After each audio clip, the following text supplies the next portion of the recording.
Hello guys, আবারও চলে আসলাম তোমাদের সাথে একটা ব্লগ নিয়ে। আজ আমাদের বাড়ি পুজো, তাই সেই উপলক্ষে একটা ছোট্ট ভিডিও শেয়ার করছি তোমাদের সাথে। আর এদিকে ঢাকি কাকুরাও চলে এসছে। এদিকে আমিও এদিকে রেডি হয়ে গেলাম, সিম্পল জাস্ট সুতির একটা শাড়ি পরে, যেহেতু বাড়িতে কালী পুজো না পরলে ভালো দেখায় না, তাই।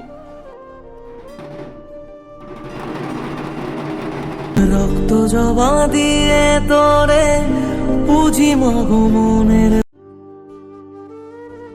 আর এখানে মাকে সোনার টিকলি পরানো হচ্ছে, কিন্তু আমার সোনা ঢাকি কাকুদের সাথে কম্পিটিশন করছে কাজ বাজানোতে। আর যেহেতু বোরিং হচ্ছিলাম, কারণ এখনও পুজো অনেক দেরি আছে, অনেক রাতে পুজো হয়, তাই তো এদিকে সেই জন্য আমি চন্দ্রকোনা চল গান করি আমরা সবাই মিলে। তাই আমরা এখানে গান করছিলাম বসে বসে।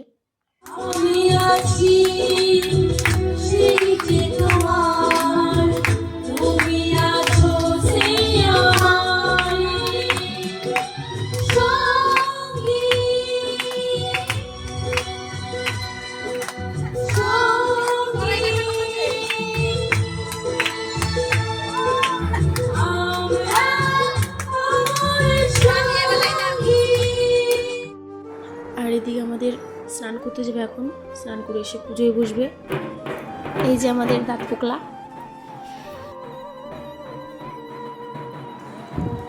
আসলে আমি আর ভিডিও নিতে পারিনি এই স্নান করা অবধি, কারণ আমি রাতে ঘুমিয়ে পড়েছিলাম, তাই। আর এদিকে মামা ভাগ্নে তো বিন্দাস ঘুমাচ্ছে। তো টাটা, আজকের মতো এই অবধি।